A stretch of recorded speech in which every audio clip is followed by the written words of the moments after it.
Sesawi Core Yesus Channel, channelnya renungan harian, inspirasi kehidupan, dan portal media iman Kristiani.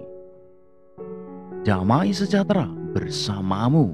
Semoga sahabat-sahabatku yang dikasihi oleh Kristus, sobat kaum muda, dan saudara-saudara yang terkasih dalam Kristus selalu dalam hikmat, sukacita, rahmat Bapa, dan perlindungan yang sungguh luar biasa, sahabatku.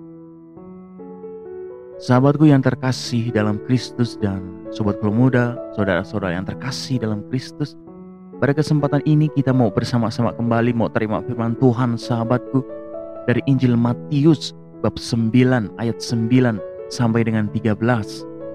Yang teramat istimewa, sahabatku, adalah pesta Santo Matius, Rasul dan pengarang Injil. Mari sahabatku yang terkasih, kita siapkan hati dan pikiran kita supaya dengan hikmat sukacita mau terima firman Tuhan, sahabatku. Tuhan beserta kita sekarang dan selama-lamanya. Inilah Injil suci menurut Matius. Dimuliakanlah Tuhan. Pada suatu hari, Yesus melihat seorang yang bernama Matius duduk di rumah cukai. Yesus berkata kepadanya, "Ikutlah aku." Maka berdirilah Matius lalu mengikut dia. Kemudian ketika Yesus makan di rumah Matius, datanglah banyak pemungut cukai dan orang berdosa dan makan bersama-sama dengan dia dan murid-muridnya. Pada waktu orang Farisi melihat hal itu, berkatalah mereka kepada murid-murid Yesus, "Mengapa gurumu makan bersama-sama dengan pemungut cukai dan orang berdosa?" Yesus mendengarnya dan berkata, "Bukan orang sehat yang memerlukan tabib, tetapi orang sakit. Jadi pergilah dan pelajarilah arti firman ini. Yang ku kehendaki ialah belas kasihan dan bukan persembahan. Karena aku datang bukan untuk memanggil orang benar, melainkan orang berdosa." Demikianlah sabda Tuhan. Terpujilah Kristus. Sahabatku yang dikasihi oleh Kristus, sobat kaum muda dan saudara-saudara yang terkasih dalam Kristus, Matius sebagai rasul dan penulis Injil yang kita peringati pada kesempatan ini berasal dari kalangan pemungut cukai, sahabatku. Pekerjaan sebagai pemungut cukai pada waktu itu sangat tidak terhormat. Meskipun begitu, sahabatku, Yesus memanggil Matius untuk menjadi salah satu rasulnya. Bahkan Yesus pernah makan di rumahnya, sahabatku. Sahabatku yang terkasih dan saudara-saudara yang terkasih, Yesus ingin membuat Matius bertobat dan mengikuti dia seperti rasul-rasul lainnya. Rencana Yesus ini berhasil, bahkan Matius mampu mendokumentasikan kisah dan perjalanan Yesus dalam satu buku, yaitu Injil Matius. Sahabatku yang terkasih, kita juga tidak berbeda dengan Matius. Kita juga orang-orang berdosa yang dipanggil oleh Yesus untuk menjadi murid-muridnya, sahabatku.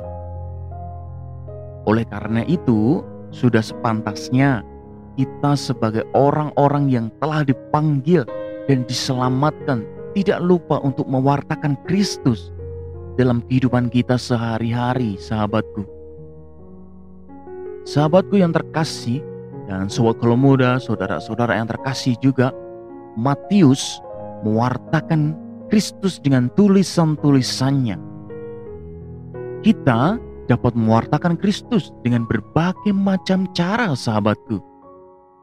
Seperti melalui perkataan dan tindakan kita di rumah, tanggung jawab dan pengabdian kita di tempat kerja, atau juga keramahan kita dalam pergaulan sehari-hari dengan teman, tetangga, dan masyarakat di sekitar kita, sahabatku.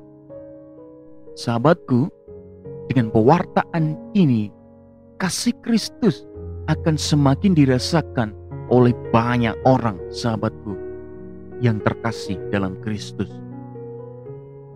Sahabatku yang terkasih dalam Kristus, sobat kalau muda dan saudara-saudara yang terkasih dalam Kristus, sungguh luar biasa firman Tuhan pada kesempatan ini mengingatkan kita akan dosa-dosa kita, sahabatku.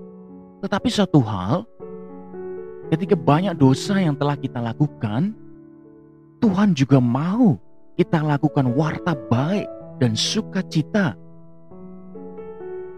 Seperti Matius tadi. Matius orang berdosa, sahabatku, tetapi Tuhan panggil, Tuhan jamah, dan Tuhan selamatkan. Sahabatku, lewat penyaliban Yesus sendiri, Dia telah menebus dosa kita. Pertanyaannya adalah ketika dosa-dosa kita dan kita telah diselamatkan, sudahkah kita mewartakan sukacita baik itu kepada semua orang, sahabatku yang terkasih dalam Kristus? Tentu jawabannya ada di dalam hati, sahabatku yang terkasih. Mari sahabatku, kita melakukan warta baik. Amin. Kemuliaan kepada Bapa dan Putra dan Roh Kudus, seperti pada permulaan, sekarang, selalu, dan sepanjang segala abad. Terpujilah nama Yesus, Maria, dan Santo Yosef, untuk sekarang dan selama-lamanya. Amin. Sahabatku yang terkasih dalam Kristus, mari kita siapkan hati dan pikiran kita untuk akhiri renungan singkat ini. Dalam nama Bapa dan Putra dan Roh Kudus. Amin. Allah Bapa yang kuasa dan kekal, kami ucap syukur kepadamu atas segala berkat rahmat yang sungguh luar biasa boleh kami terima, boleh kami rasakan ya Tuhan dengan firman ini. Ini mengingatkan kami akan segala dosa kami, tapi Engkau mengingatkan kami untuk semakin menjadi warta baik dalam kehidupan kami. Pakai hidup kami ya Tuhan, untuk menjadi sarana firman-Mu yang sungguh hidup dan menjadi berkat bagi orang banyak. Kami juga mendoakan bagi orang-orang yang sakit, lemah, juga tersingkir, kiranya Engkau jamah mereka dengan sukacita dan Engkau berikan kesejahteraan bagi mereka. Amin. Kemuliaan kepada Bapa dan Putra dan Roh Kudus, seperti pada permulaan, sekarang, selalu, dan sepanjang segala abad. Terpujilah nama Yesus, Maria, dan Santo Yosef, untuk sekarang dan selama-lamanya. Amin. Dalam nama Bapa dan Putra dan Roh Kudus. Amin. Sahabatku yang terkasih dalam Kristus, terima kasih banyak atas segala waktu yang sudah diluangkan untuk sama-sama dengarkan firman Tuhan, sahabatku. Sebarkan video ini supaya banyak orang semakin terima berkat dan terima rahmat, terima sukacita. Jangan lupa subscribe, like, dan komen. Sampai jumpa di renungan harian episode selanjutnya. See you later. Bye-bye. Berkah dalam, Tuhan memberkati.